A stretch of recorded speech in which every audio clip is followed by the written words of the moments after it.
Halo teman-teman, hari ini aku mau infoin bahwa ada produk baru. Nah, tentunya kalian udah penasaran banget produk barunya apa, yaitu masker wajah. Dari mana? Dari Scarlett Whitening yang tentunya. Yang pertama yaitu masker Herbalism Mugwort Mask. Ya. Nah, yang kedua yaitu Seriously Soothing Hydrating Gel Mask gitu. Nah, untuk kalian yang pengen tahu bedanya apa, kalau yang ini, yang warnanya hijau, yang Herbalism Mugwort ini cocok untuk kulit yang normal ke berminyak, untuk yang cenderung berjerawat gitu ya. Nah, yang ini cocok untuk kulit yang normal, cenderung kering dan juga kusam, bisa untuk menghilangkan bekas-bekas jerawat gitu. Nah, kalau kulit aku itu cenderung yang ini nih, jadi normal ke kering, makanya langsung aja aku mau pakai masker ini. Yang tentu aja tadi aku udah cuci muka gitu ya. Jadi kondisi wajah kita udah bersih, lalu kita menggunakan masker ini. Caranya gampang banget, di dalam kemasan udah ada spatulanya kayak gini. Langsung aja kita buka. Nah, kayak gini nih teman-teman tekstur maskernya. Lalu gampang banget dioles ke wajah kita sampai merata.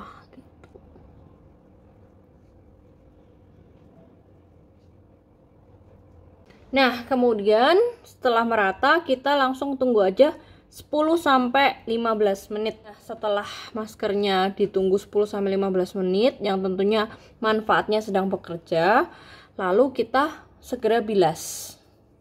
Nah, teman-teman, sekarang wajah aku udah seger banget rasanya habis dibilas gitu ya. Untuk kedua masker ini, ya teman-teman mau pilih yang hijau atau yang pink tentunya tergantung dengan kondisi wajah kalian gitu ya. Dan langsung aja cek di Shopee, harganya cuma 75.000, yang pasti murah banget dibandingkan segudang manfaatnya.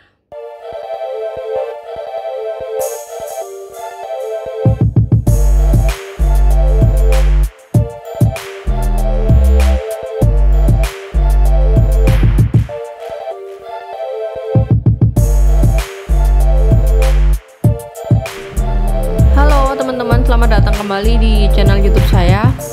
Bahasan hari ini melanjutkan tema narcissistic in the family atau di dalam keluarga gitu ya. Ya tentunya memang ya agak sensitif gitu ya. Untuk kalian yang memang belum siap boleh aja skip video ini gitu ya. Tapi kalau kalian merasa butuh dan sampai di video ini, please consider untuk subscribe, like, komen, dan nyalain turn on notification-nya gitu ya.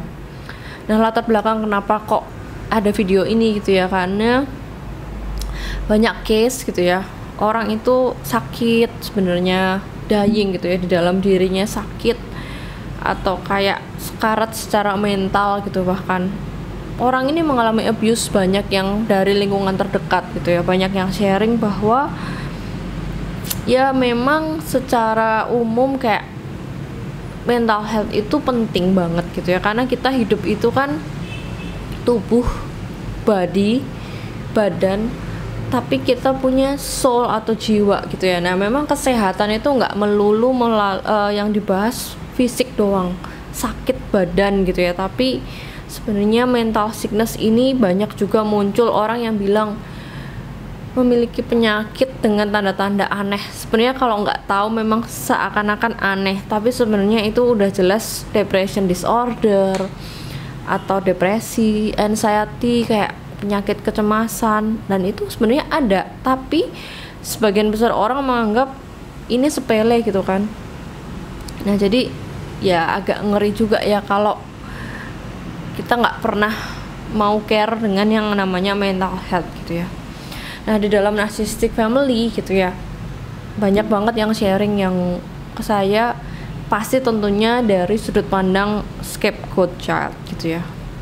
Karena mereka selalu dicekokin dengan konsep bahwa ya lu sama orang tua harus tunduk, udahlah nggak usah baper, cuek aja gitu. Cuman ya bener, some people bisa, maksudnya sehari bisa, ya bisa cuek, 2 hari nggak usah dimasukin ke hati bisa. abusive lagi dalam mengalami perilaku abusive, seminggu mau masih bisa, 1 bulan bisa nggak, 3 bulan bisa nggak, ada yang masih bisa 1 tahun, 5 tahun. Nah pertanyaan kalau 20 tahun karena apa, perilaku abusive yang diterima itu kan berbentuk pola pattern narcissistic cycle gitu kan, sehingga yang tergerus adalah jati diri gitu ya. Ya mungkin aku bisa sharing sedikit beberapa contoh sederhana yang ya grateful bisa di-sharing ke aku gitu ya. Bukan serta-merta oh yang kayak gini nih 100% narsis, enggak, tapi contoh gitu betapa mirisnya bahwa ada fenomena seperti ini. Nomor 1, ada seorang anak yang stres banget gitu ya, bahasa sederhananya, karena orang tuanya selalu terobsesi dengan apa yang namanya penampilan dan image gitu ya. Sedangkan anak ini nih cenderung tomboy, kebetulan dia cewek gitu ya, dan selalu dituntut oleh orang tuanya untuk menjadi apa yang bukan diri sendiri dari segi penampilan, image, ingin harus mengenakan pakaian-pakaian yang dia tidak suka karena ya mungkin dia tomboy dan orang tuanya pengen dia jadi cewek yang feminin kayak gitu ya. Tapi my heart goes to you gitu, aku bener-bener empati banget sama orang ini gitu. Bagaimana kalau kita jadi seseorang yang secara pakaian aja nggak bisa jadi diri sendiri gitu, alangkah lelahnya. Mengenakan pakaian harus sesuai keinginan ibunya gitu ya. Nah kemudian yang ada nomor 2, sederhana lagi gitu, ada seorang ibu yang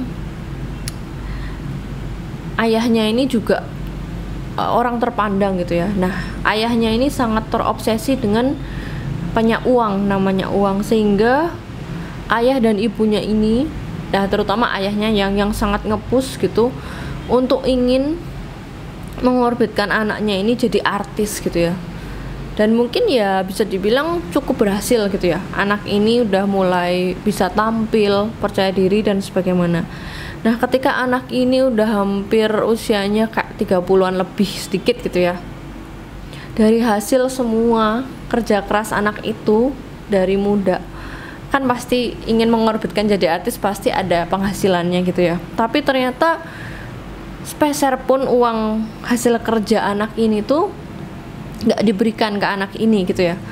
Jadi ayahnya ini menjual impian yang sangat tinggi ke anaknya, tapi tanda kutip anaknya sampai sharing ke saya dan bertanya terus hasilnya apa gitu, karena selama ini untuk dia ingin menabung atau membeli sesuatu pun dia harus meminta-minta gitu, padahal dia tahu selama ini ya yang latihan dia, yang tampil dia gitu, cuman dia tidak pernah memiliki atau menikmati hasilnya gitu. Karena bagi ayahnya ya memiliki anak itu dengan didukung tuh kayak investasi, sehingga ada hutang yang harus dibayar, kira-kira seperti itu.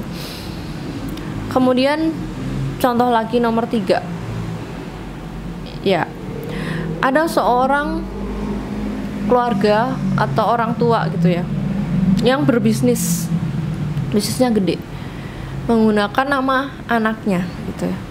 Karena anak ini masih polos sehingga ya tidak enak juga untuk menolak gitu ya. Kemudian terjadilah transaksi jual beli. Nah singkat cerita, dari jual beli itu ada pajak-pajak kewajiban yang harus dibayarkan, tapi ternyata oleh orang tuanya kewajiban perpajakan itu tidak dilakukan sama sekali. Dan sekarang anaknya lah yang dikejar-kejar pajak gitu ya. Jadi memang dalam case ini sangat narsisistik, tapi kita tetap nggak bisa mengejudge nomor 1, 2, 3 ini orang tuanya narsisis.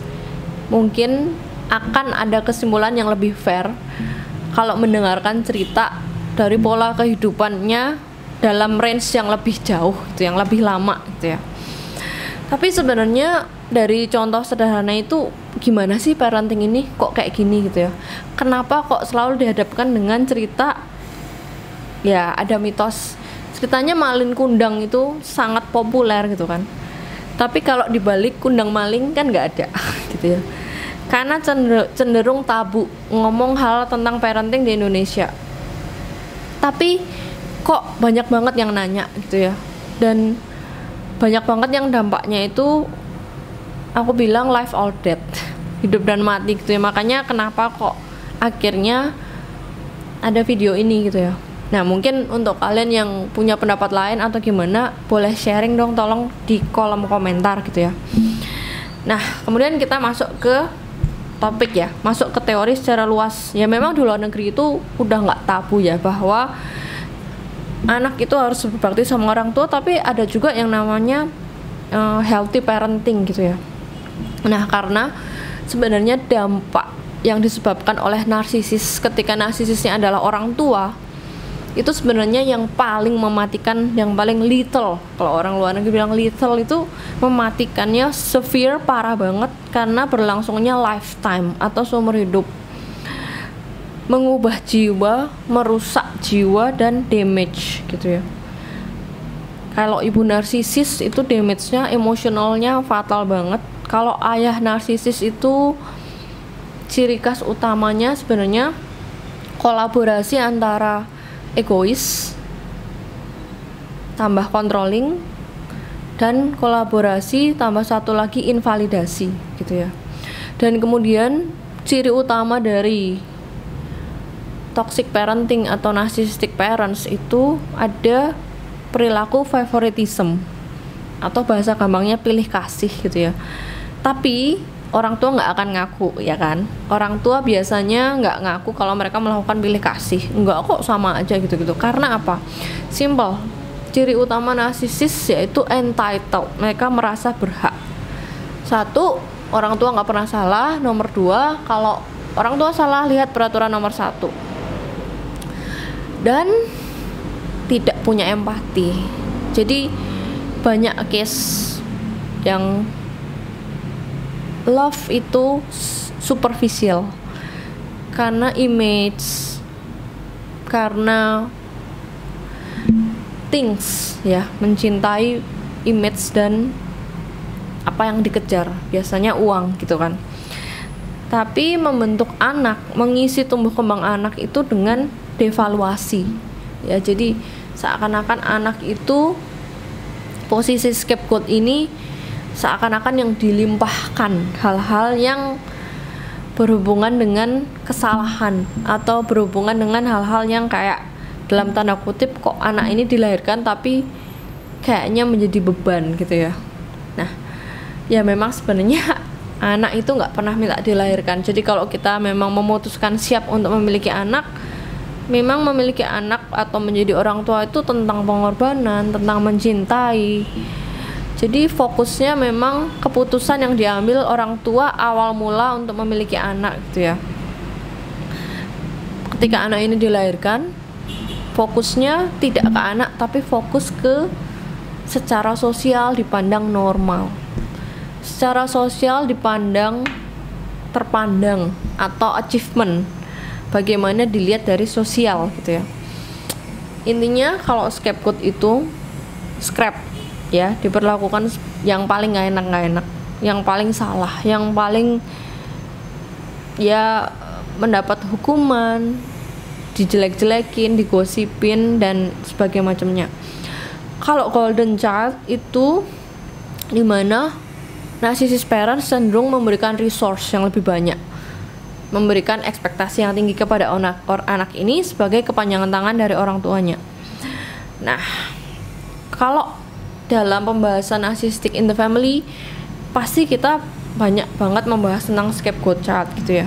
Karena anak ini tuh kayak punya bisik-bisik secara konsisten di dalam diri dia, atau kayak mantra yang sering dia dengar tuh, dia nggak pernah merasa cukup. Kalau misalkan ada kalian yang sampai di dalam video ini dan merasa seperti itu, ya itu red flags gitu ya. Nah, tanda simbolnya kalau kita merasa menjadi scapegoat child gitu ya dalam hubungan parenting yang unhealthy gitu, nggak sehat. Nomor satu, nggak akan pernah cukup baik. Nomor dua, banyak merasa bersalah, selalu salah dan selalu disalahkan, termasuk kita ikut menyalahkan diri sendiri. Kemudian nomor 3, rentan banget lah terkena anxiety, mudah cemas. Kemudian nomor 4, pasti banyak trauma-trauma yang nggak selesai. Kemudian nomor 5, kita akan menjadi orang yang people pleasing, kayak kurang batas-batas sehat dalam interaksi, ngefek terus sampai dewasa. Kemudian nomor 6, simpel banget, banyak banget yang ngomong ke aku, I just wanna die, gue kayak pengen mati aja, gue ngapain ada di sini segala macam. Itu adalah rentan terhadap depresi. Kemudian nomor 7, nggak memiliki ikatan emosional dengan primary caregiver. Primary caregiver itu adalah orang tua utama yang menjadi pengasuh utama, nggak punya ikatan secara emosional. Jadi mereka itu kayak penonton. Orang tuanya ini yang great legacy itu, tapi anak scapegoat ini kayak penonton ya, based on ya image, uang, tapi bukan emotional love. Nah, seperti itu. Kemudian banyak juga didapati case yang tentang bagaimana ini seorang anak scapegoat ini kalau nantinya dia udah menikah atau pengen punya anak atau enggak, pasti ngefek.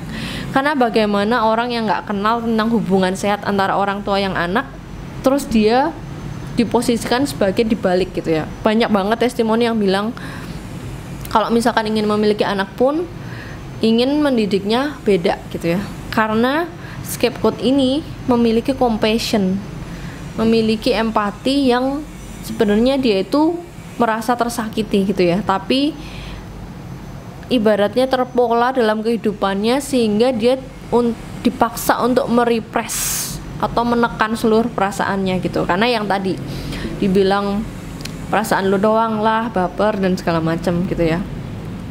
Nah, kemudian dari video ini, untuk membangun kesehatan mental Anda atau siapapun yang berada di dalam posisi scapegoat itu, ada 10 hal yang mungkin bisa membantu gitu ya, kalau mungkin kalian udah sampai di video ini gitu ya.